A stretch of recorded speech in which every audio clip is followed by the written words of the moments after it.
अनेकों जगह ये कार्यक्रम हुए हैं और 1 से 23 जनवरी तक तो लगातार हर रोज सैकड़ों जगह पर, हजारों जगह पर इस देश में नेताजी को याद किया जा रहा है। उनकी तस्वीर, उनका बैज, उनके फोटो का बैज और उन पर रचित किताबें, इन चीजों को लेकर के हमारे साथी घर घर, गांव गांव, शहर के मोहल्लों में सभी जगह जा रहे हैं। और 23 जनवरी को जिस दिन इनका 126वां जन्मदिन होगा, उस दिन इस कार्यक्रम का समापन होगा।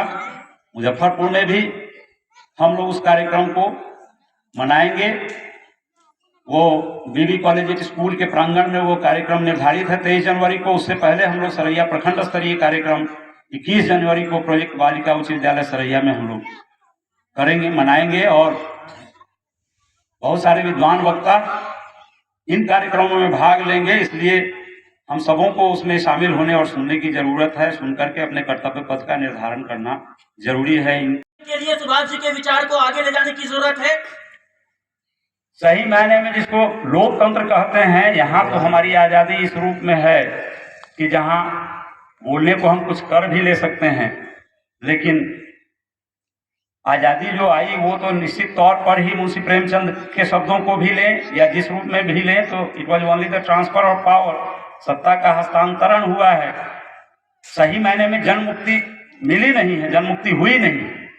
और उस जन मुक्ति के लिए युवा पीढ़ी यदि इन महापुरुषों से प्रेरणा लेकर के, इनसे सीख करके और संघर्ष को आगे बढ़ाए, तब ही जाकर के सही मायने में हम इस जनतांत्रिक पद्धति को भी, लोकशाही को भी कायम कर सकेंगे। अन्यथा आज तो इस पर मनी पावर, मसल पावर और इस तरह की बहुत सारी चीजें, मीडिया का पावर, विभिन्न माध्यमों से जो सही मायने में समाज हित में कुछ करने वाले लोग हैं, जिस विचारधारा के लोग हैं, उनके विचार को ही लोगों तक नहीं जाने दिया जा रहा। इसलिए ये जनतंत्र का भी सही मायने में जनतांत्रिक पद्धति मजबूत हो, वो मजबूती भी ऐसे महापुरुषों को याद करते हुए, इस धारा को आगे बढ़ाते हुए ही उसे हम मजबूती प्रदान कर सकते हैं।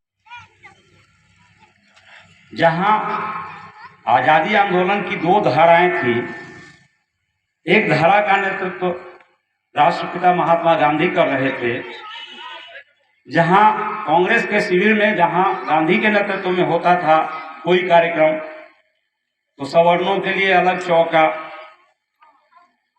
दलितों के लिए अलग, जो विधर्मी दूसरे धर्म के लोग थे उनके लिए अलग। नेताजी सुभाष बोस ने इस चीज का पुरजोर विरोध किया और कहा कि जो एक पांत में बैठ करके, एक पंक्ति में बैठ करके खाना नहीं खा सकता है,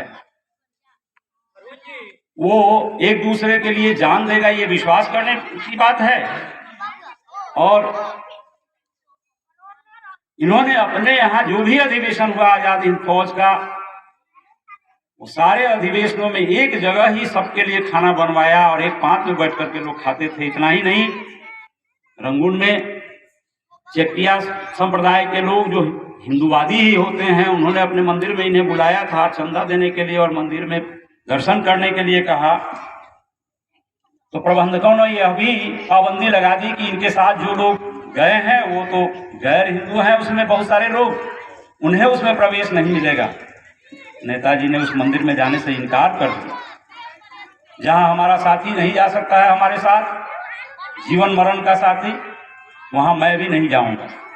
आपने एक बात बताई कि आज जो है सामाजिक भावना इतनी कलुषित हो चुकी है, प्रदूषित हो चुकी है कि हिंदू मुस्लिम एक जगह नहीं बैठ रहे हैं, जबकि हम ईसाई से ज्यादा प्रेम करते हैं। अंग्रेजों ने इतना शोषण किया, दोहन किया। इस विषय में एक बार फिर से हमारे दर्शकों और श्रोताओं का ध्यान आकर्षण करवाएं।